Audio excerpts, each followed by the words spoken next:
ଦେଖୁନ୍ ଦର୍ଶକ ବନ୍ଧୁ, ଆଜିକାଲି ଟାଟୁ ଯୁବ ସମାଜ ଭିତରେ ଏକ ପ୍ରକାର ଟ୍ରେଣ୍ଡ ହେବାର ଲାଗିଛି, ଷ୍ଟାଇଲ୍ ହେବାର ଲାଗିଛି। ଆପଣ ଦେଖନ୍ତୁ, ଖାଲି ପୁଅ ନୁହେଁ, ଝିଅମାନେ ବି ଏହି ଟ୍ରେଣ୍ଡରେ ସାମିଲ ହୋଇଗଲେଣି। ଆପଣ ଦେଖନ୍ତୁ, ଝିଅମାନେ ବି ନାନା ପ୍ରକାର ଟାଟୁ ତାଙ୍କ ବଡ଼ିରେ କରୁଛନ୍ତି। ତ ଦର୍ଶକ ବନ୍ଧୁ, ଆମେ ଟାଟୁକୁ ଭଲ ବି କହିପାରିବା, ଖରାପ ବି କହିପାରିବା। ତ ଏମିତି ନାନା ପ୍ରକାର କଥା ଆଲୋଚନା ହୁଏ ଟାଟୁକୁ ନେଇକି। କିନ୍ତୁ ଦର୍ଶକ ବନ୍ଧୁ, ଆମେ ଆଜି ଆଲୋଚନା କରିବା ତିଲକ ବର୍ମା, ଯିଏ ଜଣେ ଭଲ କ୍ରିକେଟର। ଆମେ ତାଙ୍କୁ ସମ୍ମାନ କରୁ, କିନ୍ତୁ ସେ ଯେଉଁ ଟାଟୁ କରିଛନ୍ତି ନିଜ ବଡ଼ିରେ, ସେ ଟାଟୁଟି ହେଉଛି ଶିବ ଠାକୁରଙ୍କର, ଯାହାଙ୍କୁ ଆମେ ହିନ୍ଦୁ ଧର୍ମର ଭଗବାନ ବୋଲି ପୂଜା କରିଥାଉ। ଆଉ ମୁଁ ବିଶ୍ୱାସ କରୁଛି ତିଲକ ବର୍ମା ବି ଖୁସିର ସହ ବିଶ୍ୱାସ କରିକି ଶିବ ଠାକୁରଙ୍କ ଟାଟୁଟା ନିଜ ବଡ଼ିରେ କରିଥିବେ, ଠିକ୍ ଅଛି।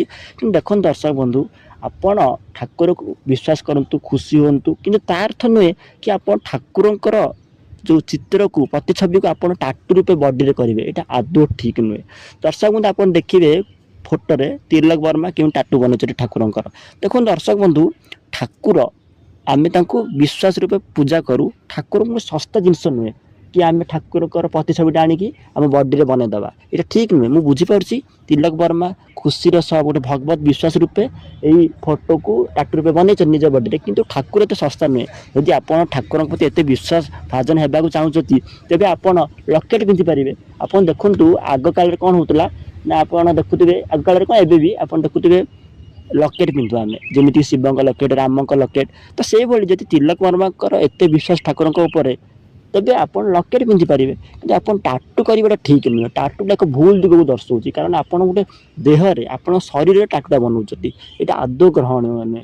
ଦର୍ଶକ ବନ୍ଧୁ, ମୁଁ ଜାଣିନି ଆପଣ ଯେଉଁମାନେ ବି ଦେଖୁଛ ଦର୍ଶକ ବନ୍ଧୁ, କେଉଁମାନେ ପସନ୍ଦ କରିବେ ମୋ କଥା କି ନ କରିବେ। କିନ୍ତୁ ଥରେ ଆପଣ ଭାବନ୍ତୁ, ଯଦି ଆପଣ ଶିବ ଠାକୁରକୁ ବିଶ୍ୱାସ କରୁଛନ୍ତି ଏବଂ ଆପଣ ଥରେ ଭାବନ୍ତୁ ନିଜ ଛାତିରେ ହାତ ଦେଇକି, କି କ'ଣ ଗୋଟିଏ ଠାକୁରଙ୍କର, ଶିବ ଠାକୁର ହେଉ କି କୃଷ୍ଣ ଠାକୁର ହେଉ କି ଯିଏ ବି, କ'ଣ ଠାକୁରଙ୍କର ଆମେ ପ୍ରତିଛବିକୁ ଟାଟୁ ରୂପେ ବନେଇବା, ଏଇଟା ଆଦୌ ଠିକ୍ କି? ଆପଣ ଥରେ ମନେ ମନେ ଚିନ୍ତା କରନ୍ତୁ।